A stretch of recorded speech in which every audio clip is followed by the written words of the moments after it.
नमस्कार दोस्तों, एग्ज़ाम पाठशाला 2.0 के डेली करंट अफेयर सेशन में आपका स्वागत है। आज हम देखेंगे 23 दिसंबर 2022 का करंट अफेयर।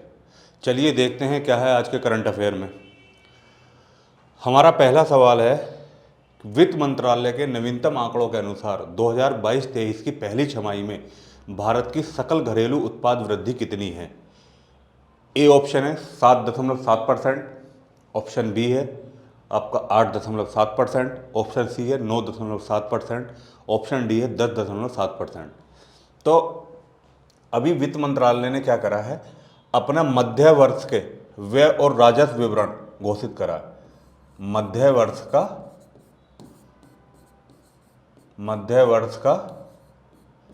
व्यय और क्या, राजस्व, मतलब कि कितना हमें खर्च करना है, ठीक है, खर्च करना है, ऐसा करके तीर दिखा रहा हूं मैं। कितना हमें प्राप्त होगा, मतलब राजस्व कितना प्राप्त होगा, राजस्व, तो ये इधर से तीर दिखा दिया मैंने इसे, मतलब कितना पैसा जाएगा और कितना पैसा आएगा। इन सब का छमाही विवरण अभी वित्त मंत्रालय ने पेश करा है। तो उसी रिपोर्ट में ये कहा गया है कि वर्ष 2022-23 की पहली छमाही में भारत की सकल घरेलू उत्पाद वृद्धि कितनी है, ये बताई गई है उन्होंने। तो कितनी बताई है, इसका उत्तर है आपका 9.7%। 9.7% की वृद्धि बताई है। अगला सवाल, कौन सा देश फरवरी 2023 में Indo Pacific economic framework IPEF के 4 स्तंभों में से 3 पर विशेष वार्ता दौर का मेजबान है? ऑप्शन ए है अमेरिका, ऑप्शन बी है फ्रांस, ऑप्शन सी है भारत, ऑप्शन डी है जर्मनी। तो जो इंडो पैसिफिक इकोनॉमिक फ्रेमवर्क है, ये एक तरह से अमेरिका इसे नेतृत्व करता है। अमेरिका इसका क्या करता है, नेतृत्व करता है। और ये बनाया क्यों गया था? बनाया ये इसलिए गया था, इंडिया पैसिफिक इकोनॉमिक फ्रेमवर्क, ताकि चाइना को पैसिफिक ओशियन में घेरा जा सके, चीन को पैसिफिक ओशियन में घेरा जा सके, चीन को पैसिफिक ओशियन में, प्रशांत महासागर में, पैसिफिक ओशियन में घेरा जा सके, मतलब काउंटर किया जा सके उसे। तो अभी इसकी विशेष वार्ता हो रही है। अब इसके 4 स्तंभों में से मैं कह रहा हूं 3 स्तंभों पर विशेष वार्ता दौरे का मेजबान कौन है? तो 3 का तो मेजबानी इनमें से कोई सा देश कर रहा है। चौथा स्तंभ क्या है, फिर ये देख लेते हैं। तो इसके 4 स्तंभ हैं। इसका पहला स्तंभ है क्या? पहला स्तंभ है व्यापार, ठीक है। दूसरा स्तंभ क्या है इसका? दूसरा स्तंभ है इसका आपूर्ति श्रृंखला, आपूर्ति श्रृंखला, मतलब सप्लाई चेन, आपूर्ति श्रृंखला। तीसरा स्तंभ क्या है इसका? तीसरा स्तंभ है आपका कर और भ्रष्टाचार विरोध, कर और भ्रष्टाचार विरोध, भ्रष्टाचार विरोध। और चौथा स्तंभ क्या है? चौथा स्तंभ है इसका स्वच्छ ऊर्जा, स्वच्छ ऊर्जा। ये 4 स्तंभ में इसके इंडो पैसिफिक फ्रेमवर्क IPEF के 4 स्तंभ में पहला व्यापार, दूसरा क्या है सप्लाई चेन मतलब आपूर्ति श्रृंखला, दूसरा कर और भ्रष्टाचार विरोधी, और चौथा स्तंभ है इसका स्वच्छ ऊर्जा। तो इसकी मेजबानी कौन कर रहा है? इसकी मेजबानी कर रहा है भारत। इसका सही उत्तर है भारत। तो भारत क्या है, 4 स्तंभों में से 3 को तो मानता है, एक को नहीं मानता कि भाई हम इसे नहीं मानेंगे। वो 3 स्तंभ कौन कौन से हैं जिन्हें मानता है भारत? एक तो आपूर्ति श्रृंखला है, दूसरा कर और भ्रष्टाचार विरोध, और तीसरा स्वच्छ ऊर्जा। चौथे स्तंभ को नहीं मानता। चौथा स्तंभ है व्यापार। बोले व्यापार हम अपने हिसाब से करेंगे भैया, अमेरिका तुम्हारा इसमें कोई हस्तक्षेप नहीं है, हम इसे नहीं मानेंगे व्यापार के जो स्तंभ है। तो इसकी मेजबानी 3 स्तंभों की मेजबानी भारत कर रहा है, चौथे को भारत मानता नहीं है, क्या है? व्यापार को। अगला सवाल, 2014 के बाद से सरकार द्वारा पीएसईज के विनिवेश और रणनीतिक बिक्री के माध्यम से कुल कितनी राशि जुटाई गई है। पीएसईज की फुल फॉर्म बता देता हूं मैं आपको पहले। Public sector enterprises, public sector enterprises, public sector enterprises. तो इसमें क्या है कि विनिवेश और रणनीतिक बारे, मतलब स्ट्रेटेजिक सेल और डिसइन्वेस्टमेंट। विनिवेश को इंग्लिश में बोलते हैं डिसइन्वेस्टमेंट और रणनीतिक बिक्री को बोलते हैं स्ट्रेटेजिक सेल के माध्यम से कुल कितनी राशि जुटाई गई है। तो वित्त मंत्रालय ने ही कहा है, ये भी वित्त मंत्रालय ने ये डाटा दिया है। वित्त मंत्रालय ने ही डाटा दिया है। तो वित्त मंत्रालय के डाटा के अनुसार सरकार द्वारा पीएसईज के विनिवेश और रणनीतिक बिक्री के माध्यम से कुल 4.04 लाख करोड़ रुपए जुटाए गए, डिसइन्वेस्टमेंट से और स्ट्रेटेजिक सेल से। दो चीज़ों से, डिसइन्वेस्टमेंट और दूसरा क्या है स्ट्रेटेजिक सेल से। कितने? 4.40 लाख करोड़ रुपए प्राप्त हुए हैं सरकार को। अगला सवाल, चालू वित्त वर्ष में पीएमईजीपी योजना के तहत किस राज्य केंद्र शासित प्रदेश ने सबसे अधिक नौकरियां सृजित की हैं? ए है जम्मू और कश्मीर, बी है उत्तराखंड, सी है गोवा, डी है नई दिल्ली। तो ये पीएमईजीपी क्या है? पीएमईजीपी की योजना प्रधानमंत्री, बता देता हूं, प्रधानमंत्री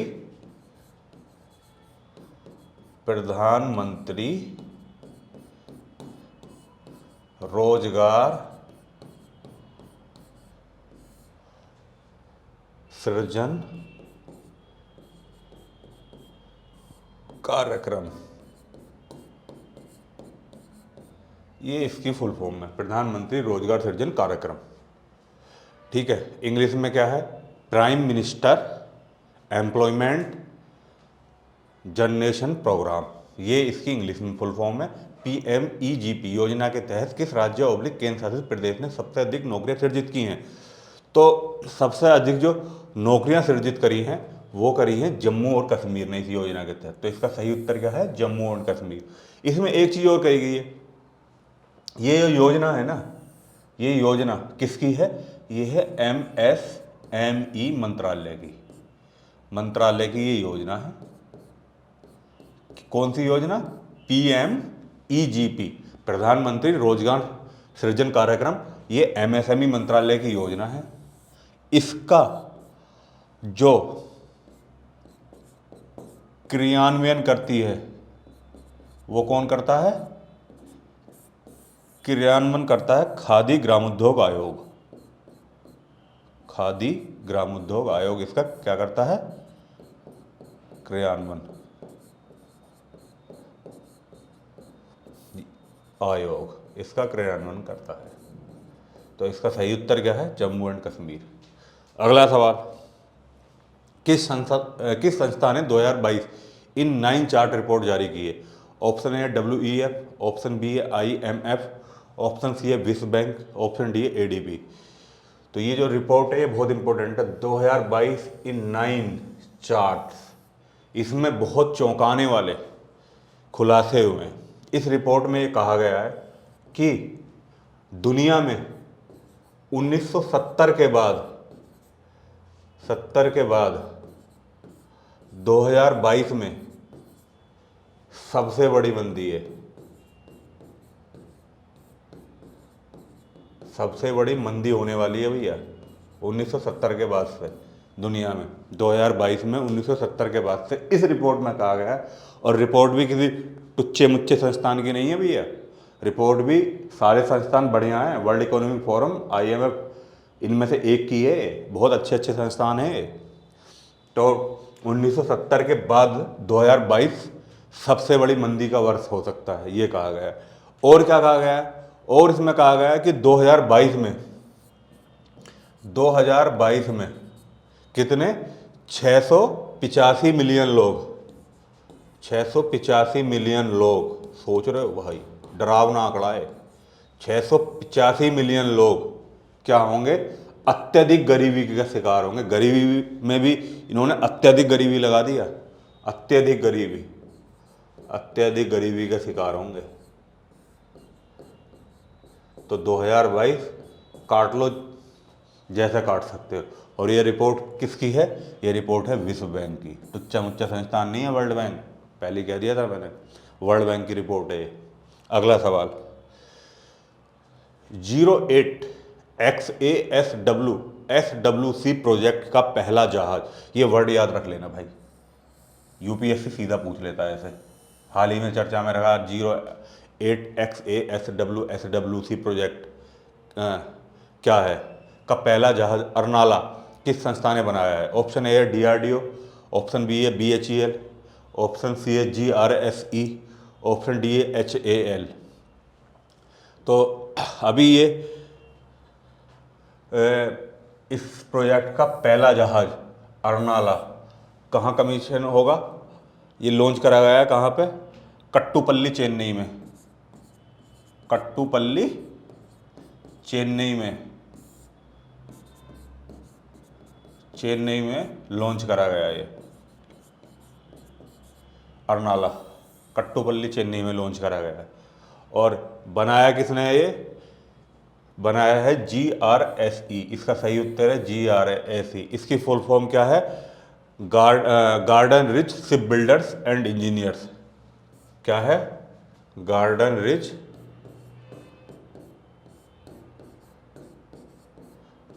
rich ship builders and engineer, ship builder engineer.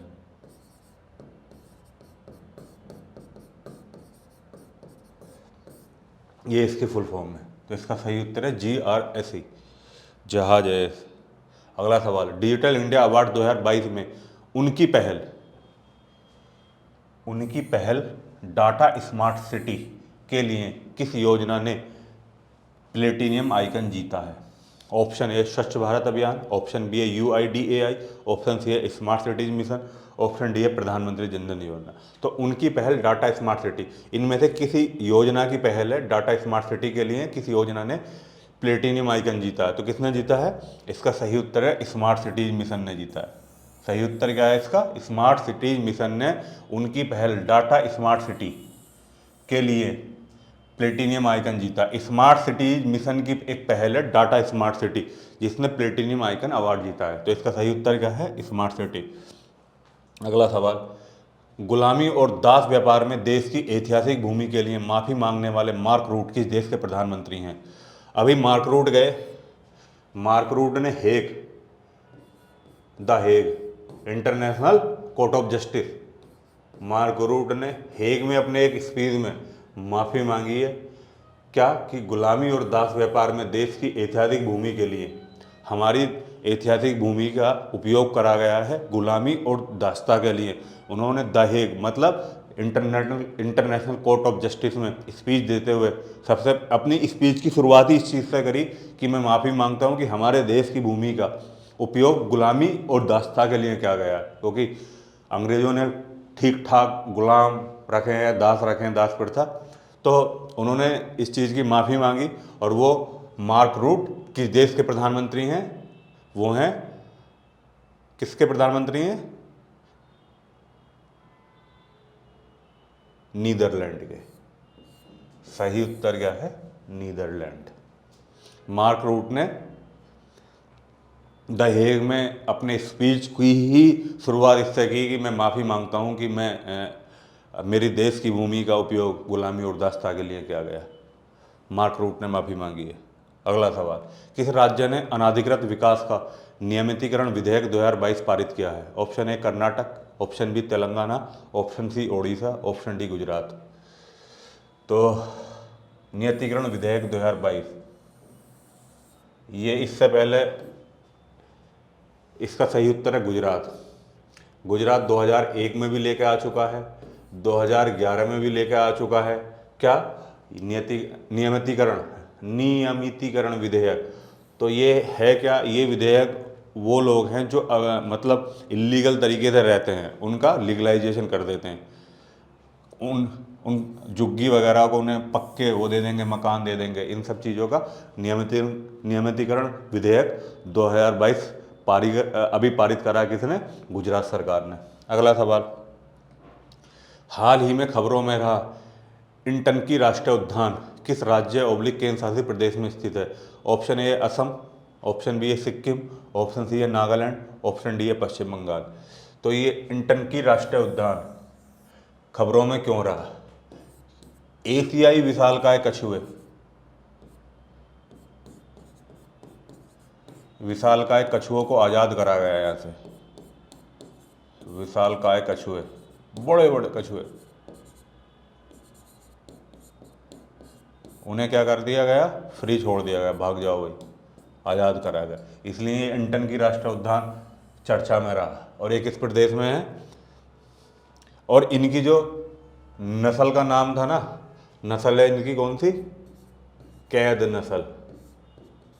कैद नस्ल, कैदी वाली नहीं, ये कैद वो वाला दूसरा कैद नस्ल है, नस्ल का नाम है इनकी कैद। तो नागालैंड में है ये। कहाँ पे है ये? इंटनकी राष्ट्रीय उद्यान नागालैंड में।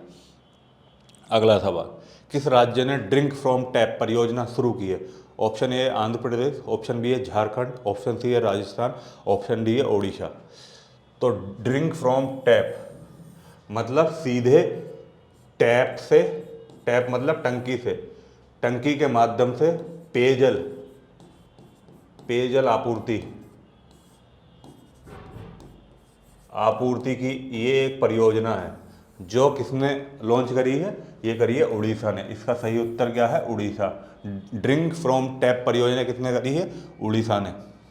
अगला सवाल, आर्टन कैपिटल पासपोर्ट इंडेक्स के अनुसार पासपोर्ट धारक नागरिकों के मामले में कौन सा राज्य देश में सीट्स पर है? Option A Tamil Nadu, option B है केरल, ऑप्शन सी है महाराष्ट्र, ऑप्शन डी है पंजाब। तो आर्टन कैपिटल पासपोर्ट की लिस्ट जारी करता है। मैंने एक पुरानी वीडियो में भी आपको बताया था कि शीर्ष देश, सबसे मजबूत पासपोर्ट किस देश का है? बताया था मैंने, यूएई का है, यूनाइटेड अरब एमिरेट का है सबसे मजबूत पासपोर्ट।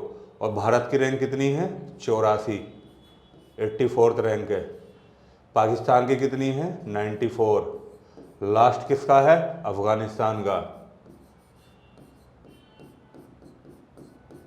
सबसे कमज़ोर पासपोर्ट। तो अब ये राज्य का पूछ रहे हैं हम, किस कौन से राज्य में सर्वाधिक लोगों के पास पासपोर्ट है? तो इसका सही उत्तर है केरल के लोगों के पास सर्वाधिक पासपोर्ट है देश में। और भारत का 22 देशों में बिना पूर्व वीजा के लिए आप भ्रमण कर सकते हैं भारत के पासपोर्ट को लेकर 22 देशों में। इसका सही उत्तर क्या है? केरल। 22 देशों में वीजा मुक्त यात्रा का आप आनंद ले सकते हो। अगला सवाल, उपसभापति पैनल में नियुक्त होने वाले राज्यसभा के पहले मनोनीत सदस्य कौन से हैं? ऑप्शन ए है जगदीप धनखड़, ऑप्शन बी है Suresh Gopi, option C PT Usha, option D Subramanian Swamy. तो जो राज्यसभा के सभापति हैं, राज्यसभा के सभापति कौन है? सभापति पूछ रहा हूं मैं। जगदीप धनखड़ साहब हैं उपराष्ट्रपति जो हैं, जगदीप धनखड़ साहब, धनखड़ उपसभापति हैं।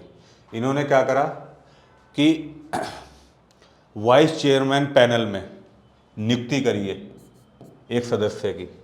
वाइस चेयरमैन पैनल में, राज्यसभा के वाइस चेयरमैन